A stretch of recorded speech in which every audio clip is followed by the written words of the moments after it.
right? One of the nice things, I think one of the things that we don't use enough is number lines. Number lines you can teach so much with, and they are tactile. They're kind of boring when you draw them on a page or we see a bunch of number lines on a page, but this tool right here, just having a walk-on number line, can be used for so long and to understand so much. So, for example, if I want to add 12 plus 13, I would take somebody who may not be enjoying flashcards and workbooks and tell, let's say, Alanna to stand on 12, so she would start on 12.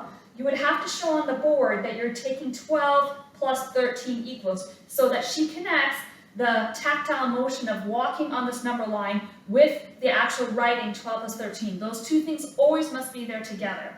So she starts at 12 and you ask her to walk up 13 dots. 1, 2, 3, 4, 5, 6, 7, 8, 9, 10, 11, 12, 13. And I landed on 25. And so because I landed on 25, the answer of 12 plus 13 is 25. She can go write that up on the board. If she's not able to write that on the board, whoever's teaching her needs to write it so that she can see the connection between what she just did and the writing on the board. Because one day you're going to actually take the number line away, not today, maybe second grade, you're going to remove this number line and ask her to visualize the number line in her head. You can also do subtraction. Additions to the right, subtractions to the left.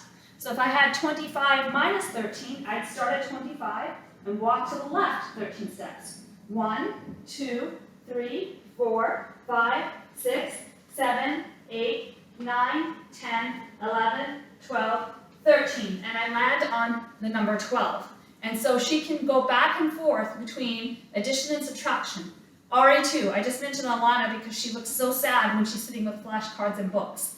So this gives another way for students to kind of see what they're doing as they're writing, and it reinforces and it also lets them get ahead so quickly. If they can count to 20, they can add and subtract along this number line, even if they can't add and subtract with rules. That kind of makes something that's very interesting boring. One thing I did eventually, so my children actually made their own number line. I had them make their number line from negative to positive so they could actually jump a frog on it. So I gave them toy frogs to jump on it.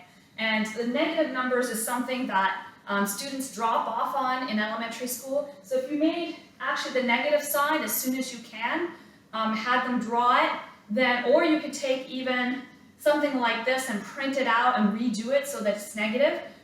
You could actually turn these numbers upside down so that they're going in the opposite direction and put negatives on it by another one. What that does is it lets them see negative numbers in relation to the number line.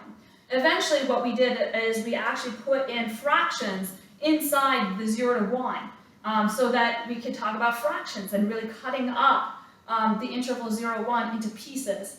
And one day we talked about irrational numbers in conjunction with the number line. So this is one of those things like the crib that turns out to be your adult child's bed. This is something that can be used from a young age all the way up to when they are talking about things like irrational numbers.